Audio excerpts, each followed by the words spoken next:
Baik, Assalamualaikum warahmatullahi wabarakatuh. Kembali lagi bersama saya. Kali ini saya akan menjelaskan tentang bagaimana cara perhitungan sistem pendukung keputusan dengan metode AHP. Sebelumnya saya perkenalkan diri. Nama saya Leni Sepia, mahasiswa semester 7 dari jurusan Teknik Informatika Sekolah Tinggi Manajemen Informatika dan Komputer STMIK Lombok.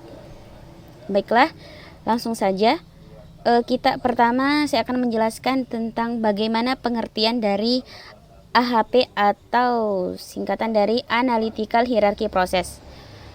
AHP adalah metode untuk memecahkan suatu situasi yang kompleks tidak terstruktur ke dalam beberapa komponen dalam susunan yang hierarki dengan memberi nilai subjektif tentang pentingnya setiap variabel secara relatif dan menetapkan variabel mana yang memiliki prioritas paling tinggi guna mempengaruhi hasil pada situasi tersebut. Yang kedua, apa saja sih kelebihan-kelebihan dari analytical hierarchy process? Yang pertama, struktur yang berhierarki sebagai konsekuensi dari kriteria yang dipilih sampai pada subkriteria yang paling dalam. Yang kedua, memperhitungkan validitas sampai dengan batas toleransi inkonsistensi berbagai kriteria dan alternatif yang dipilih oleh para pengambil keputusan. Yang ketiga, memperhitungkan daya tahan atau ketahanan output analisis sensitivitas pengambilan keputusan. Adapun kekurangan dari AHP yaitu metode AHP memiliki ketergantungan pada input utamanya. Yang kedua, metode AHP ini hanya metode matematis. Dalam perhitungan AHP ada beberapa langkah-langkah. Yang pertama, mendefinisikan kriteria-kriteria. Yang kedua, menentukan nilai kriteria dengan menggunakan perbandingan berpasangan. Yang ketiga, menetapkan prioritas elemen. Yang keempat, mengukur konsistensi. Yang kelima, menghitung konsistensi indeks atau biasa disebut dengan CI. Yang keenam, menghitung konsistensi rasio atau bisa disebut dengan CR. Yang ketujuh, memeriksa konsistensi hierarki. Yang delapan, perankingan. Langsung saja. Untuk menentukan nilai kriteria menggunakan perbandingan berpasangan, kita berpacu kepada skala perbandingan berpasangan yang sudah ditetapkan. Ini intensitas kepentingannya 1, yaitu sama pentingnya dibanding yang lain. Contohnya kriteria jujur. Apabila jujur dibandingkan dengan jujur, dia akan bernilai 1. Kenapa? Karena sama pentingnya dibanding yang lain. Yang kedua yaitu 3, sedikit lebih penting dibandingkan yang lain. Contoh kriteria bertanggung jawab dengan kriteria jujur. Maka tanggung jawab itu bernilai 3 karena sedikit lebih penting dibandingkan dengan yang lain, dibandingkan dengan yang jujur. Yang ketiga yaitu 5, cukup lebih penting dibandingkan yang lain. Yang selanjutnya 7, sangat penting dibanding yang lain. Yang selanjutnya 9, ekstrim penting atau mutlak pentingnya dibanding yang lain. Yang 2, 4, 6, 8 yaitu nilai di antara dua penilaian berdekatan. Keterangan jika elemen I memiliki salah satu angka di atas dibandingkan elemen J, maka J memiliki nilai kebalikannya ketika dibandingkan dengan I. Contoh tadi, jika kriteria bertanggung jawab dibandingkan dengan kriteria jujur, maka kriteria bertanggung jawab akan bernilai 3 karena sedikit lebih penting dibandingkan dengan yang jujur. Jadi nilai dari kriteria jujur itu kebalikan dari angka 3 yaitu 1/3 atau 1/3. Nanti saya jelaskan lebih detailnya di Microsoft Excel. Yang ini rumus konsistensi indeks yaitu CI konsistensi indeks itu sendiri. Yang ini lambda max dikurangi N. N ini alternatif atau banyaknya atau jumlahnya kriteria yang dibagi N dikurangi 1. Yang selanjutnya rumus konsistensi rasio yaitu CR. CI yang konsistensi indeks dibagi random konsistensi indeks. Bagaimana cara kita mengetahui jumlah RI ini? Maka sudah ditetapkan nilai dari random indeks yang dimana 1 dan 2 itu bernilai 0,00, yang 3 itu yang 1, 2, 3, 4 sampai 10 ini maksudnya jumlah dari kriteria yang kita ambil, yaitu N. Jika kriteria berjumlah 3, maka RI-nya bernilai 0,58. Begitu juga dengan jika kriteria 4, jika kriteria berjumlah 4, maka nilai RI-nya itu berjumlah 0,90. Begitu seterusnya sampai dengan angka 10. Angka atau nilai random indeksnya itu bernilai 1,49. Baiklah, langsung saja kita ke Microsoft Excel. Pada kesempatan ini saya contohkan dengan studi kasus, yaitu pemilihan kepala dusun, yang dimana kriterianya itu yang pertama bertanggung jawab, yang kedua jujur, yang ketiga disiplin, dan alternatifnya itu ada Irfan, Arifin, dan Sahril. Langsung saja, yang pertama tadi kita sudah mendefinisikan kriteria dan alternatifnya. Terus langkah yang kedua yaitu matriks perbandingan kriteria. Pada kesempatan ini ada 3 kriteria yang akan kita bandingkan, yaitu tanggung jawab dibanding tanggung jawab, jujur dengan jujur, disiplin dengan disiplin, dan sebagainya. Baik, lanjut kita ke pemberian nilai dari perbandingan tanggung jawab dengan tanggung jawab bernilai 1. Kenapa? Kita kembali lagi ke skala perbandingan berpasangan, yaitu angka 1. Kenapa angka 1? Karena sama pentingnya dibanding dengan yang lain. Jadi di sini tanggung jawab dengan tanggung jawab itu bernilai 1, jujur dengan jujur bernilai 1, disiplin dengan disiplin itu bernilai 1. Selanjutnya perbandingan dari tanggung jawab dengan jujur itu bernilai 3. Kenapa 3? Karena tanggung jawab itu sedikit lebih penting. Kita lihat lagi, angka 3 itu sedikit lebih penting dibandingkan yang lain. Jadi kriteria tanggung jawab itu sedikit lebih penting daripada jujur, maka dia bernilai 3. Dan jujur bernilai sebaliknya. Dari mana dapatnya 0,333? Kita hitung ulang ya. Sama dengan 1, karena tadi tanggung jawab bernilai 3, jadi kebalikannya 1/3. Jadinya 0,333. Begitu sebaliknya. Perlu diketahui untuk membandingkan atau meletakkan angka kriteria harus pada barisnya, bukan pada kolomnya. Contoh, tanggung jawab dengan jujur, tanggung jawab bernilai 3 harus ditempatkan di baris nomor 3. Jangan di kolom ya, tapi di barisnya. Lanjut. Selanjutnya, setelah kita sudah menemukan nilai perbandingan dari kriteria, kita jumlahkan per kolom dari kolom tanggung jawab, kolom jujur, kolom disiplin. Ini hasilnya 1,458. Saya hitung ulang untuk lebih jelasnya. Kita jumlahkan. Nah, 1,458. Begitu juga dengan jumlah dari kolom jujur dan kolom disiplin. Setelah kita menemukan jumlah dari kolom kriteria ini, kita menentukan nilai kriteria, yang dimana nilai ini terdapat pada baris pertama dibagi dengan jumlah. Contoh,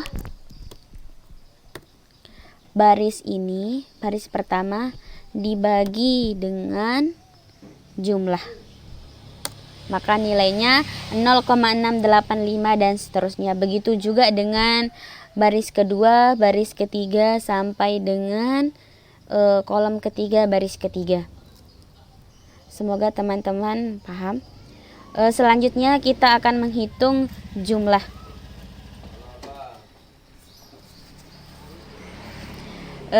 Dari mana kita mendapatkan 2,044689 ini, yaitu dari jumlah ini.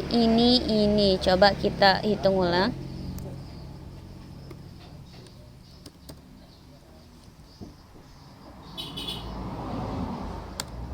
Itu 2,044 seterusnya itu terdapat dari penjumlahan baris yang ini. Begitu juga dengan baris yang ini, kolom yang ini sama yang ini. Nah, sekarang kita akan mencari atau menghitung nilai prioritas. Nilai prioritas untuk tanggung jawab itu 0,681.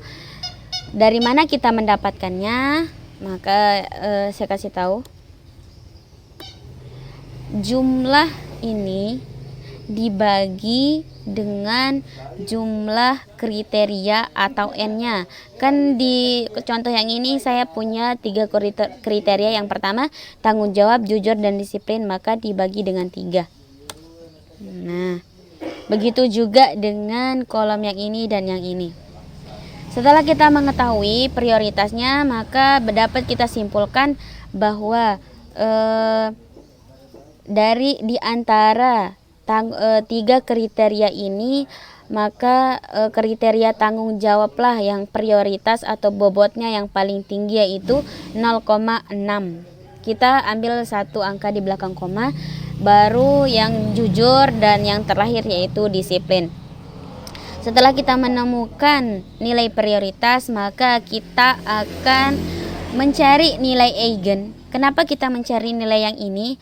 Karena kita mencari yang ini untuk menentukan atau mencari nilai lambda max-nya, atau nanti kita bisa menghitung CI atau konsistensi indeks. Baiklah, dari mana kita mengetahui nilai eigen ini 0,994? Baiklah, kita coba.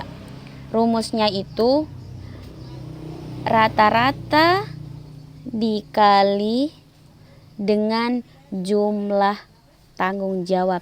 Iya, bisa dilihat ini kan rata-rata tanggung jawab dikalikan dengan jumlah tanggung jawab. Nah, begitu juga dengan yang ini.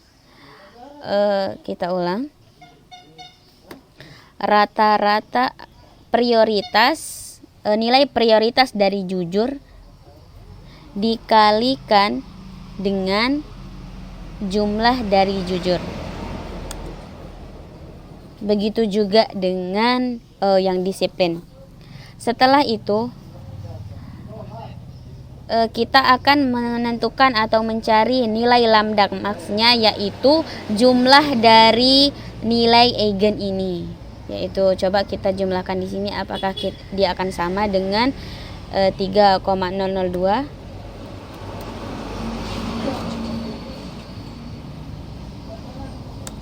Nah, sama. Berarti lambda max-nya ini senilai 3,002. Oh ya, saya akan kasih tahu bagaimana cara kita mengetahui bahwa hitungan kita ini benar dari awal sampai akhir. Saya kasih tahu caranya, yaitu dengan cara menjumlahkan prioritas. Menjumlahkan seluruh prioritas. Jika dia menghasilkan 1, berarti perhitungan kita dari awal itu benar. Apabila lebih atau kurang, maka dianjurkan atau diulang. Kita coba ya.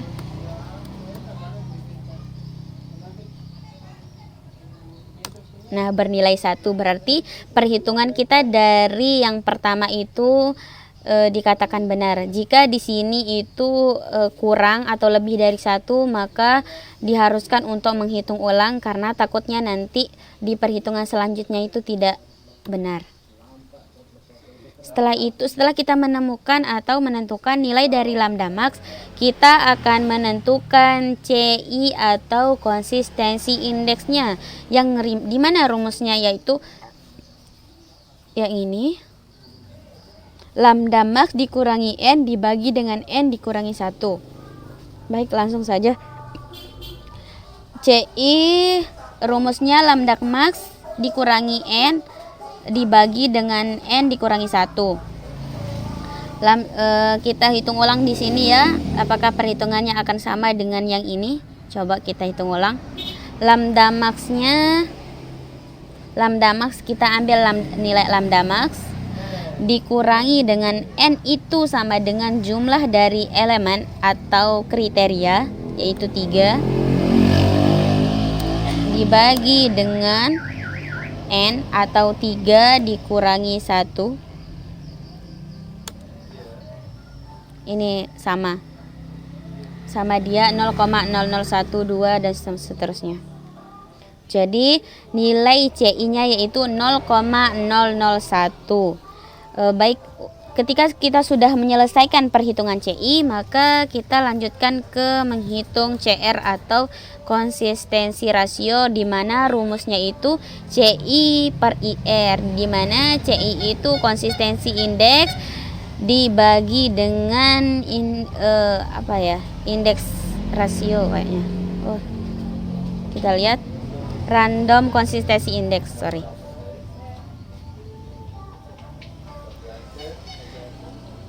Nah, kita hitung ulang di sini ya. Sama dengan CI dibagi dengan indeks. Kita ambil nilai CI dibagi dengan IR. Nah, IR ini dari mana kita dapat nilainya? Kita lihat ke tabel yang sudah saya jelaskan tadi, yaitu IR atau random index RI, di mana ada nilai-nilai yang sudah ditetapkan. Tadi banyaknya kriteria yang kita hitung di contoh itu ada 3. Yang ini berarti angka atau nilai IR-nya itu sejumlah 0,58. Ini ya teman-teman. Lanjut 0,58. Nah, sama 0,002 sampai seterusnya. Nah, jadi ketika nilai CR-nya itu bernilai 0,002, itu bisa dikatakan konsistensi karena nilai CR-nya itu kurang dari atau sama dengan 0,1. Jadi 0,002 ini kurang dari 0,1. Jadi bisa dikatakan perhitungan kita dari awal itu konsisten. Semoga sampai sini teman-teman paham. Yang selanjutnya kita akan menghitung masing-masing dari kriteria itu, perbandingan alternatif pada kriteria tanggung jawab. Maksudnya itu kita akan bandingkan alternatif yang ada atau calon-calon kepala desa yang ada, kita bandingkan pada sebuah kriteria, yaitu yang pertama tanggung jawab. Tanggung jawab yang ini ya, salah tulis. Tanggung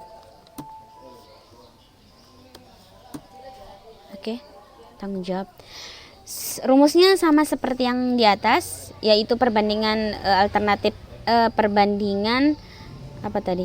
kriteria berpasangan. Jadi rumusnya sama, mulai dari penentuan perbandingan, penjumlahan, terus jumlah nilai kriteria,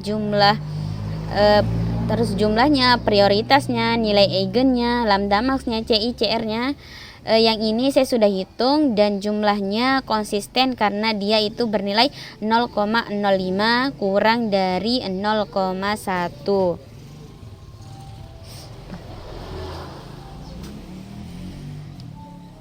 Baik, pada langkah yang ini kita bisa simpulkan bahwa pada alternatif atau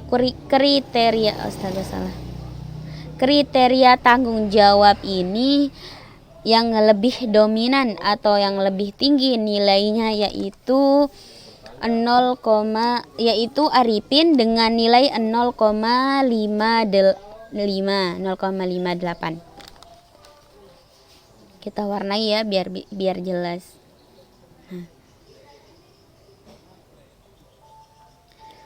Terus yang selanjutnya perbandingan alternatif pada kriteria jujur. Caranya sama. Intinya rumusnya sama, dari mencari nilai perbandingan sampai jumlahnya, nilai kriteria, jumlah, nilai prioritas, nilai eigen, lambda max sampai dengan CI/CR-nya. Sama seperti yang di atas. Teman-teman cuman mengulang saja dari cara yang paling pertama itu. Yang untuk kriteria jujur kita bisa melihat yang paling tinggi nilainya yaitu Sahril. Kita tanda dulu.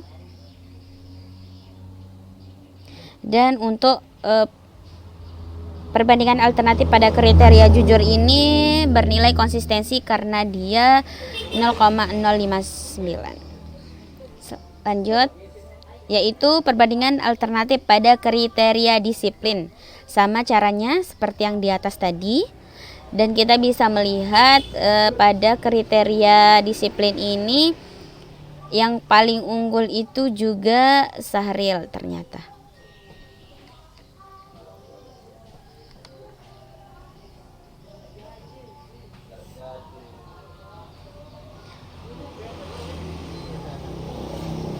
Baiklah,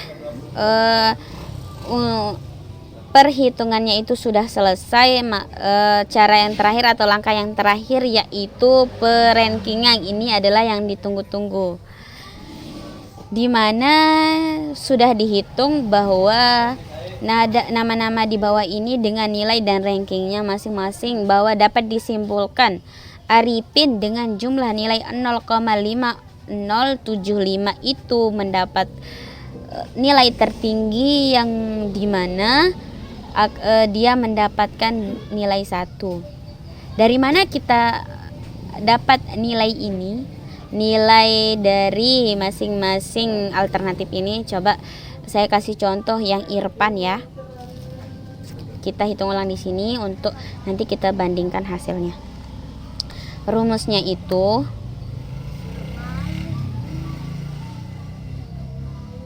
prioritas tanggung jawab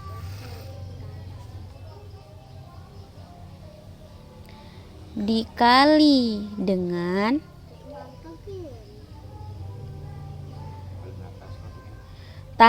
nilai tanggung jawab dari Irfan ditambah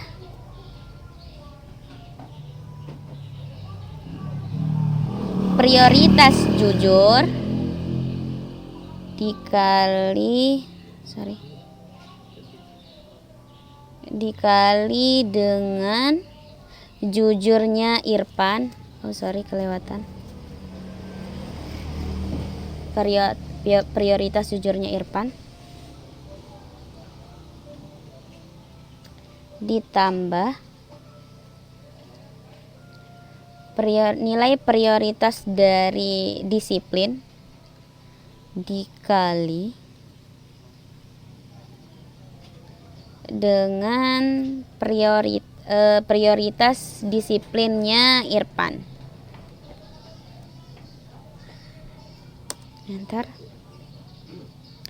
Nah, bisa kita lihat nilainya sama. Yang ini sama yang ini. 0,2473, 0,24 ini kalau dibulatkan akan sama. 4 angka di belakang koma. Nah, jadi untuk Arifin dan Sahril ini kita bisa menghitungnya dengan cara perkalian dari prioritas tanggung jawab dengan tanggung jawab masing-masing itu ditambahkan dengan kriteria lainnya. Jadi pada kesempatan ini atau pada studi kasus pemilihan kepala dusun yang berhak atau yang tertinggi nilainya itu yaitu Arifin dengan nilai 0,5075 mendapat ranking 1. Mungkin untuk lebih jelasnya hanya ini yang dapat saya sampaikan. Untuk komentar atau untuk yang ditanyakan boleh tanyakan di komentar. Atau bila ada salah atau kritikan silahkan, saya terbuka. Semoga ilmu hari ini bermanfaat untuk bagi penonton. Mungkin hanya ini yang dapat saya sampaikan. Terima kasih. Assalamualaikum warahmatullahi wabarakatuh.